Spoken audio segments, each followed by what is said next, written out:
Nos encontramos en la Universidad de La Sabana. Aquí el cardenal Rubén Salazar Gómez tendrá un encuentro con algunos jóvenes. Vamos a ver a continuación qué proponen estos jóvenes, qué le dicen a la iglesia y también qué contesta el cardenal.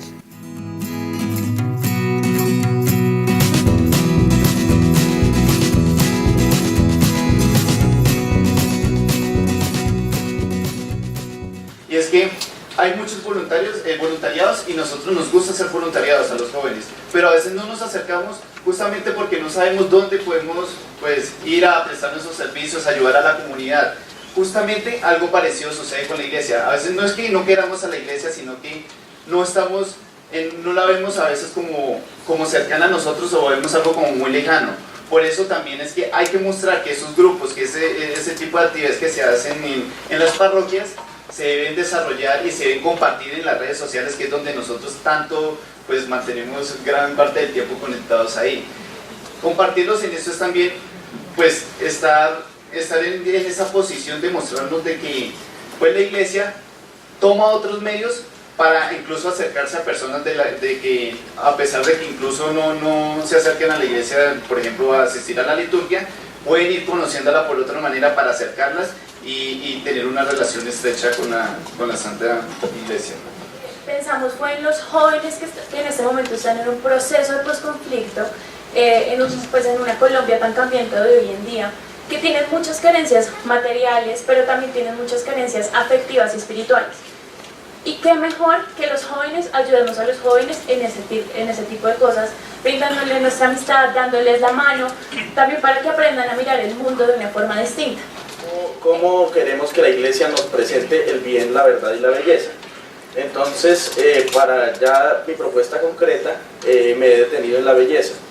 ¿Por qué en la belleza? Porque la belleza, por definición, nos muestra la verdad y el bien. Y esa verdad y el bien, esa belleza que queremos que la iglesia nos la enseñe, ¿cómo nos la va a enseñar? Pues a través de la liturgia, ¿sí? Y la liturgia va a ser ese camino que nos va a mostrar ese bien que se ha diversificado en nuestra sociedad de ruido y esa verdad que se ha relativizado. Yo acepté con inmensa alegría la invitación de venir a charlar con ustedes, a charlar, no a darles conferencias. Ana Margarita me decía que si necesitaba el PowerPoint, no sé qué, para mi exposición. Yo le dije en absoluto, porque va a ser una cosa totalmente improvisada. E improvisada precisamente a partir de lo que ustedes están aportando para el sínodo. Yo quisiera decirles unas cuantas cosas, van a resultar bien desimpanadas, pero no importa. Hay una cosa que es sumamente importante y yo creo que es como el punto de partida para un diálogo entre las juventudes y ya las personas adultas y los viejos como yo. Como ustedes oyeron, yo tengo 75 años y medio, por lo tanto ya no me cocino en olla express. Y eso significa que indudablemente un diálogo entre un joven de 15, de 18, de 20 años, 25 y uno de 75, pues a veces tiene ciertas dificultades. ¿Y por qué? Porque el mundo cambia a una velocidad impresionante. Ustedes son conscientes, ustedes mismos, muchachos de 15 y de 25, ya hay una diferencia, ¿no es cierto? Ya se nota la diferencia. Antes se necesitaban 20 y 30 años para que uno se diera cuenta que algo había cambiado. Hoy en día no, hoy en día todo cambia y cambia a una velocidad impresionante. Tanto es así que en el documento final de la quinta Conferencia General del Episcopado Latinoamericano y del Caribe, que se reunió en Puebla va a ser 11 años, ahora en mayo, se habló de que los cambios eran tan profundos, tan rápidos, que necesitábamos hablar de un cambio de época, más que simplemente de una época de cambios. No se trata de muchos cambios, no, hay un cambio profundo, que como que mueve todo, tanto que se puede pensar que verdaderamente es la época la que cambia. Y ese mismo documento de Aparecida nos hace tomar conciencia de que lo radical del cambio está en el cambio cultural. Y la cultura no es simplemente lo que la gente piensa, sobre todo la cultura es lo que la gente vive, porque muchas veces desafortunadamente se vive no de acuerdo a lo que se piensa, sino a ciertas cosas que nos motivan a vivir de una cierta manera cuando piensen de manera diferente. Ahí hay un reto sumamente grande. Es un mundo muy complejo. ¿Por qué? Porque es un mundo en que este cambio de cultura, este cambio de época, se está dando al mismo tiempo con unos cambios demográficos muy fuertes. Los viejitos somos cada vez más y los jóvenes y los niños son cada vez menos. Y esto va a significar que estos cambios rapidísimos, profundos, que indudablemente dificultan el entendimiento entre las diferentes generaciones, van a ser cambios que nos van a exigir a todos una profunda capacidad de comunicación. Varios de ustedes lo plantearon en sus aportes. La comunicación es básica. ¿Por qué? Porque indudablemente el ser humano no ha sido creado por Dios simplemente para que viva aislado. Hay una palabra que el Santo Padre Francisco ha puesto de moda y que es excelente para significar esa realidad: autorreferencial. El ser humano no puede ser autorreferencial. Es decir, el ser humano no puede mirarse solamente a sí mismo, cada uno a sí mismo, y tomar como referente absoluto para su vida a sí mismo. No puede. El ser humano ha sido creado para la comunión con los demás, para interactuar, para comunicarse, para crear comunidad, para crear familia. Y por eso necesariamente tenemos que comunicar. Pero ustedes lo saben bien, qué difícil es comunicar. Qué difícil es comunicar. Empezando porque el lenguaje a veces tiene significados totalmente diferentes para uno o para otro, de acuerdo al contexto cultural en que se mueve. Hay un lenguaje que los medios de comunicación social hacen cada vez más popular, que a la larga termina siendo un lenguaje incomprensible, porque cada uno le da el significado que se le ocurre. Y esto impide la comunicación. Para la Iglesia es un reto enorme la comunicación. ¿Por qué? Porque la Iglesia nace fundamentalmente para vivir en comunidad la experiencia de la salvación que Dios nos ha traído por medio de su Hijo Jesucristo y comunicarla a los demás. Se tiene que comunicar al interior de la Iglesia, vivir al interior de la Iglesia la comunión, que es comunicación, pero se vive al interior de la Iglesia para poder llevarla a los demás, para poder llevarla al mundo. Por eso la comunicación es como el desafío fundamental al cual se enfrenta la Iglesia en este momento.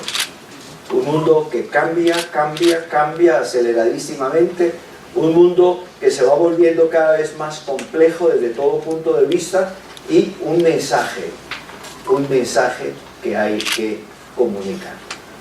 La gran ventaja es que el mensaje que hay que comunicar no es una teoría, no es una doctrina. Lo que nosotros tenemos que comunicar es una experiencia de vida. Es la experiencia de haber descubierto la presencia viva, resucitada del Señor Jesucristo muerto por nosotros. Y por lo tanto lo que comunicamos no es una doctrina, comunicamos una experiencia vital, la experiencia de la fe. Por eso es esencial, y ustedes lo han manifestado uno que otro de diversa manera, es fundamental el que nosotros podamos también... ¿Qué pasó algo allí con alguien?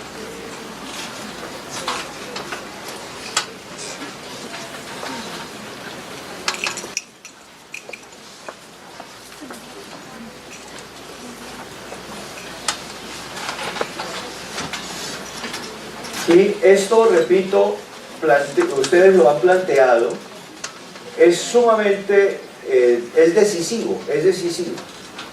Para nosotros poder vivir la fe y llevar a los demás la fe, tenemos que comunicar la experiencia que vivimos, que vive cada uno de nosotros.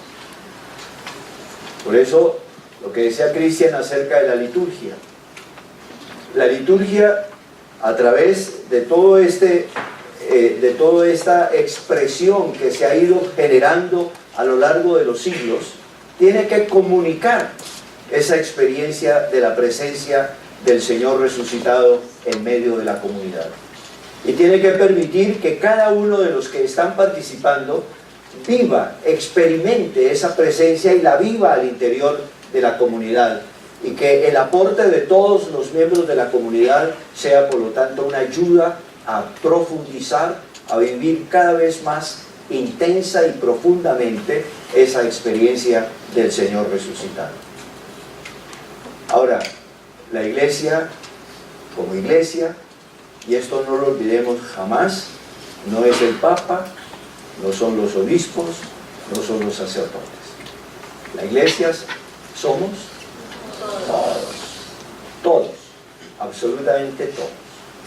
Y por lo tanto, aun cuando muchas veces tendemos, cuando hablamos de la iglesia, a pensar solamente en el Papa y los obispos, tenemos que hacer ese cambio de mente y pensar que cada vez que nosotros decimos iglesia, estamos hablando de todos nosotros, de todos nosotros. Y por lo tanto, cuando le decimos a la iglesia que esté más cercana, nos lo estamos diciendo los unos a los otros. Nos lo estamos diciendo a todos los que conformamos la iglesia. Porque en un cierto sentido, a veces es fácil decir que la iglesia haga esto, que la iglesia haga aquello, que la iglesia piense así, que la iglesia actúe así. Pero ¿qué es la iglesia? Nosotros. ¿Y cuál es la imagen de la iglesia que se puede dar en el mundo en que vivimos? Pues la que demos nosotros, cada uno de nosotros. Entonces es fundamentalmente importante que siempre nos sintamos involucrados, que siempre nos sintamos metidos dentro de la realidad de la iglesia, que siempre nos sintamos, por lo tanto, responsables de la iglesia y de llevar la verdadera imagen de la experiencia de nuestra vivencia, de la presencia del Señor resucitado en medio de nosotros. Indudablemente que esto significa la necesidad de una renovación permanente de la iglesia. Ustedes han escuchado cómo resuena a lo largo de toda la Cuaresma un verbo que significa convertirse. Un verbo que dice conviértanse, conviértanse. El verbo convertirse tiene como dos modalidades, depende un poquito si vamos al hebreo, al Antiguo Testamento, o si vamos al Nuevo Testamento, al griego. En el Antiguo Testamento era el verbo shuv, que significa volver, volver. La conversión, mirada en el Antiguo Testamento, era un tomar conciencia de que uno se puede haber alejado de Dios, haberse alejado del camino del seguimiento del Señor y volver a Él, volver a Él. En el Nuevo Testamento va más hondo. No es simplemente volver al Señor, sino es la metanoia, el cambio de nous, el cambio de mentalidad.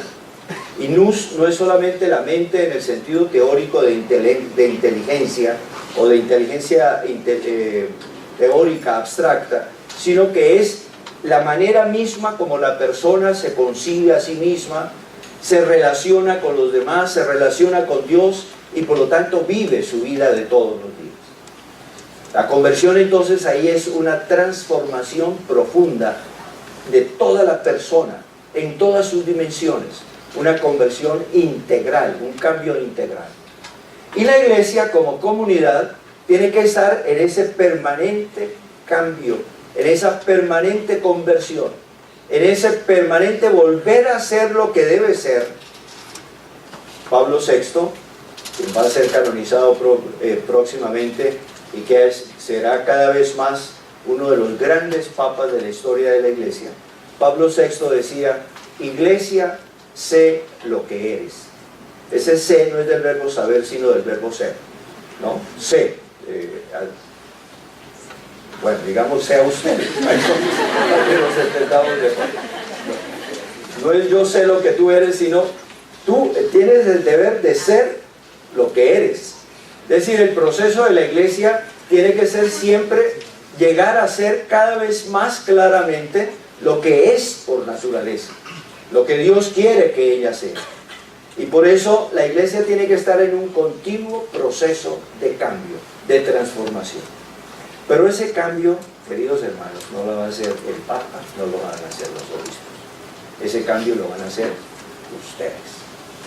Ustedes, los fieles laicos, ustedes, los jóvenes. Ese cambio profundo de la iglesia lo van a hacer ustedes.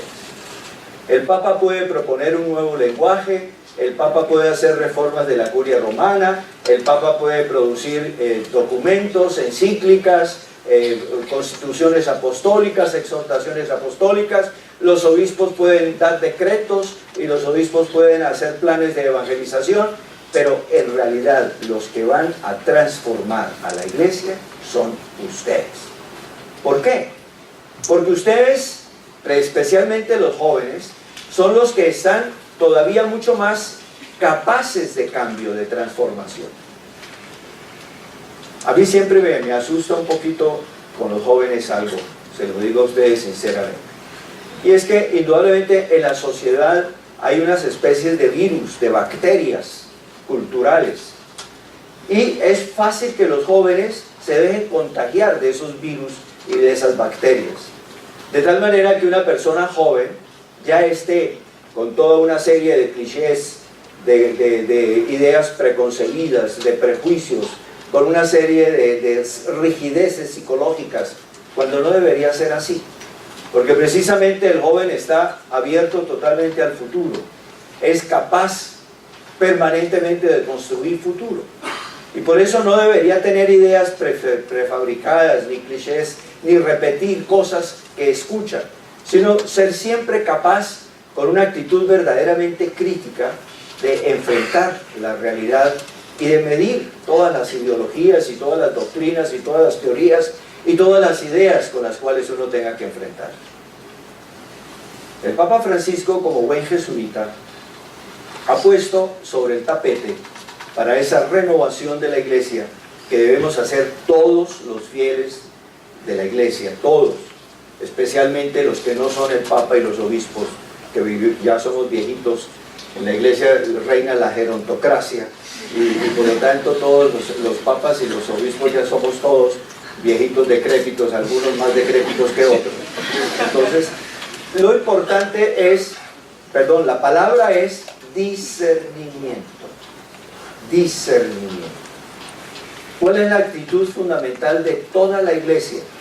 Discernir cada vez con mayor claridad qué es lo que Dios quiere que la iglesia sea y empezar a plasmarla en líneas de acción, en actitudes, empezar a vivirla, porque de eso se trata, no de sacar nuevas teorías, no simplemente de sacar nuevos tratados de eclesiología, sino de empezar a vivir con nuevas actitudes.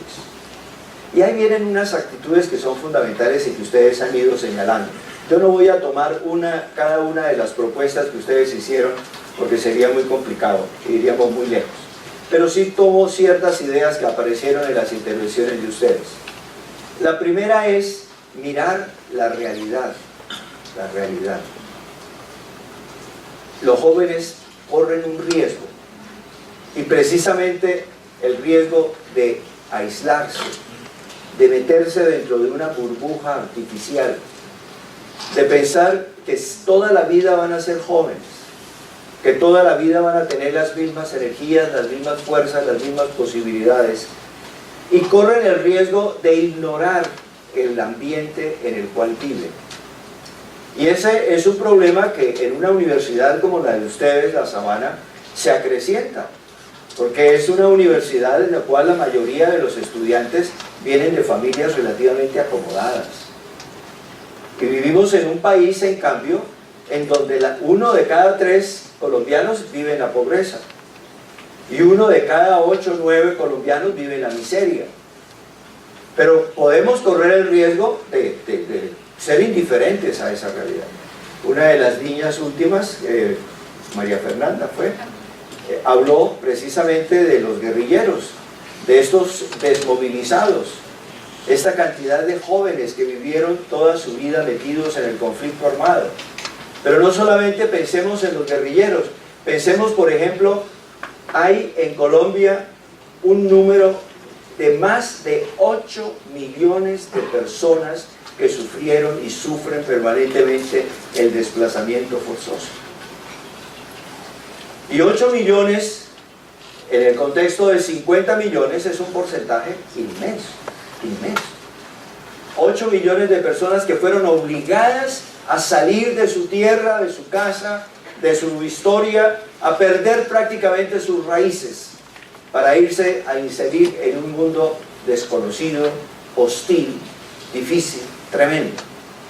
Esas son realidades que no podemos olvidar. Entonces, una iglesia que vive hoy en esta realidad no puede ignorar la realidad de los pobres, no puede ignorar la realidad de los desplazados, no puede ignorar la realidad de todos los miles y miles de personas que fueron víctimas de la violencia. Es lo que el Papa Francisco dice, tiene que ser una iglesia en salida, permanentemente yendo hacia las periferias existenciales y hacia las periferias geográficas. No nos podemos quedar cómodos, sentados muy cómodos en un auditorio estupendo como este. No nos podemos quedar sentados en un salón de clase, no nos podemos quedar sentados en un campus universitario ignorando lo que vive el país, ignorando lo que pasa alrededor nuestro, sino todo lo contrario, todo lo contrario. Todo nuestro estudio, todo ese proceso de formación que ustedes están viviendo, tiene que ser un proceso que se viva en intensa relación con la situación del país, con la realidad del país. Porque miren ustedes, todo lo que ustedes estudian tiene sentido en la medida en que va a servir al país. Si ustedes están estudiando Derecho, no lo están estudiando por el simple gusto de darse el orgullo de conocer todas las leyes y el tejemaneje legislativo de no sé qué y sí sé cuánto, no. Entonces están estudiando derechos para ayudar a implantar la justicia en el país. Y la justicia en el pleno sentido del término. Si están estudiando administración de empresas o financiera, ¿quién era el que estaba por aquí en administración? ¿Tú? Bueno, si están estudiando eso, no lo están simplemente para administrar su pecunio, su capital. Lo están haciendo es para ayudar también a que el país administre bien todas sus riquezas y pueda llevar a todos al bienestar al cual tienen todos el derecho. Es un servicio social. Entonces, en la medida en que ustedes van aprendiendo acá, se van formando, tienen que hacerlo pensando siempre que van a prestar un servicio a la sociedad. Tienen que hacerlo siempre pensando en la realidad que los espera afuera y no en una realidad para mi provecho, sino a ver cómo yo sirvo, cómo yo llevo a los demás toda la riqueza que he aprendido, todas las posibilidades, las capacidades que yo he aprendido, cómo las puedo llevar a los demás. Por eso, todo esto tiene que llevarnos, y no solamente a ustedes jóvenes, los estudiantes, sino a toda la iglesia, a tener permanentemente la mirada en la realidad, en la realidad. Es que el hombre por el cual Jesucristo nuestro Señor murió en la cruz, no es el hombre abstracto, no, es el ser humano concreto, es cada uno de nosotros. El ser humano al cual el Señor salva y por lo tanto al cual la iglesia, y la iglesia somos todos, repito, tiene que servir, es el ser humano concreto. La prostituta, el ladrón, el guerrillero, el asesino, pero también el economista, el juez, el médico, el presidente de la república, el senador. Ese ser humano concreto es el que tiene que ser servido por la iglesia, es decir, por todos nosotros. Y por lo tanto, nuestra fe, nuestra adhesión al Señor Jesucristo tiene que tener siempre esa dimensión social, esa dimensión de servicio fundamental a la humanidad, porque la vamos a llevar a todos la experiencia de nuestra fe. ¿Y cuál es la experiencia fundamental de mi fe? El saber que yo, pecador, hombre frágil, hombre débil, lleno de limitaciones, lleno de pecados, estoy llamado a participar de la vida misma de Dios y hacer que este mundo en el cual vivimos sea un mundo mejor, un mundo en el cual se sienta con mayor claridad la presencia salvadora de Dios. Discernimiento, mirando la realidad, auscultando la realidad, no simplemente desde un punto de vista sociológico, sino metidos dentro de esa realidad como una realidad que debe ser salvada, es decir, como una realidad en la cual Dios está presente, nuestro Señor está actuando, pero en que la inmensa mayoría de los seres humanos no lo descubren, no lo conocen y por lo tanto no abren su corazón para que Él los pueda salvar. Pero también ese discernimiento exige el que nosotros estemos muy atentos a la palabra de Dios. La palabra de los hombres, que es esta realidad que acabo de explicar. Pero la palabra de Dios, no podemos nosotros prescindir de la palabra de Dios. Por eso la Sagrada Escritura, la liturgia, la doctrina de la Iglesia son guías fundamentales en ese discernimiento. Y tenemos que hacer un esfuerzo grande por empaparnos de esa palabra del Señor. Porque si no tenemos esa referencia, pues difícilmente nos perdemos, nos desviamos, nos salimos. Difícilmente hacemos opciones equivocadas. Difícilmente perdemos el verdadero sentido de la historia y hacia dónde caminamos todos.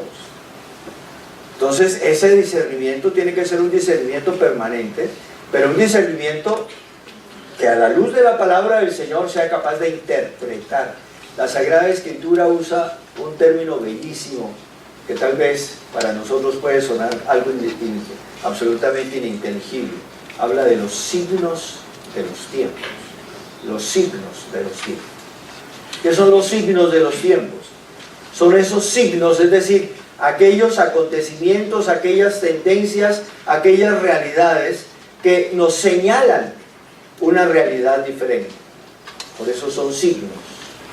Y se habla de signos de los tiempos en el sentido de que es la historia, con su dinamismo, con su crecimiento permanente, con su cambio permanente, está dando señales.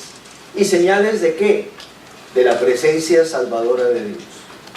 Por lo tanto, nosotros tenemos que ser capaces y ser cada vez más capaces de auscultar esa presencia de Dios. Y eso lo tenemos que hacer todos nosotros. Una niña habló especialmente de la escucha. La escucha es el primer paso fundamental. Nosotros somos muy dados a hablar, y fíjense que tan dados a hablar que ya llevo como media hora, llevo 25 minutos, sin pensar que ustedes pueden estar ya fatigados de escuchar. Pero la escucha es fundamental. Aprender a escuchar la realidad, a Dios presente en la realidad, a escuchar a Dios que nos habla en su palabra, a Dios que nos habla en su iglesia, a Dios que nos habla en los demás. Escuchar, escuchar, escuchar y dialogar, dialogar. Ustedes saben, en griego palabra se dice logos, y diálogos es la palabra compartida, es la palabra que se hace puente, que se hace comunicación, diálogo.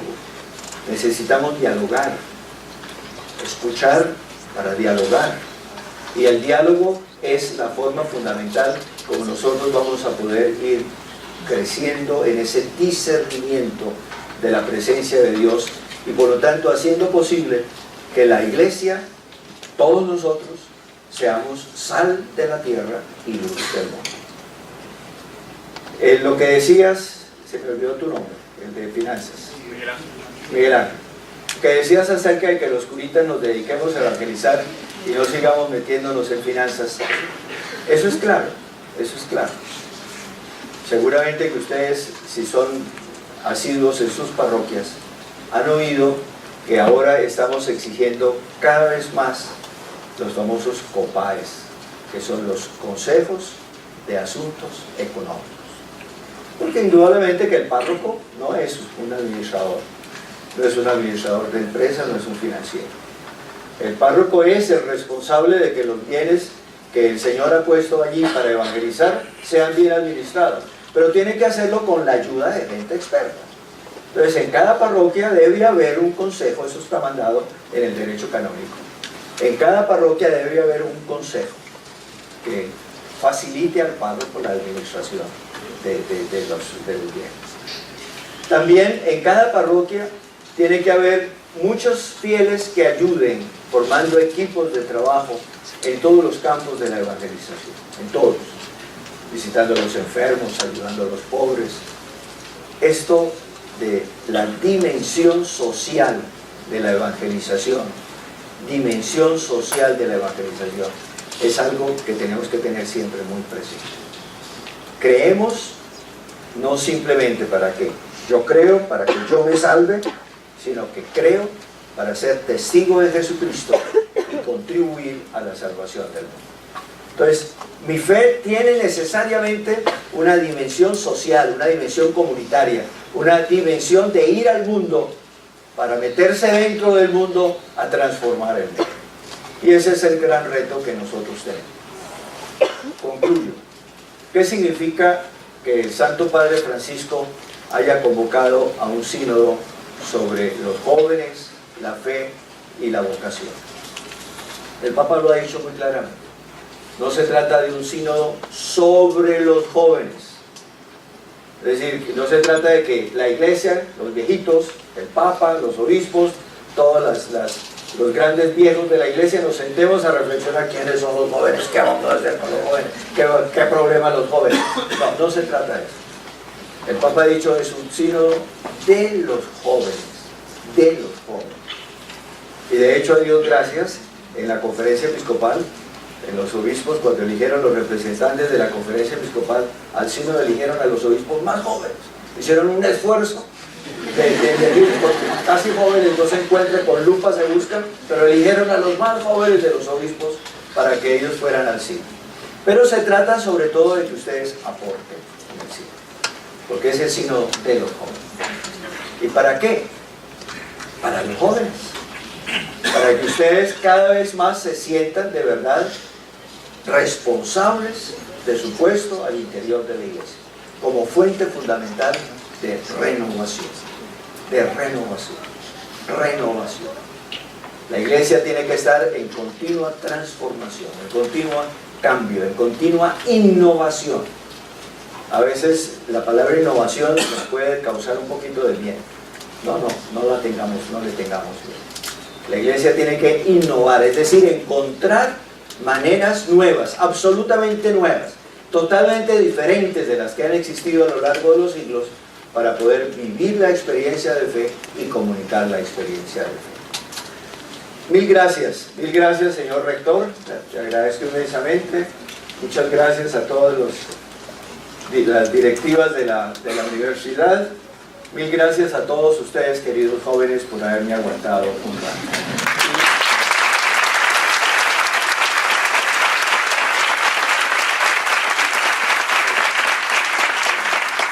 Realmente para mí ha sido una alegría muy grande escucharlos.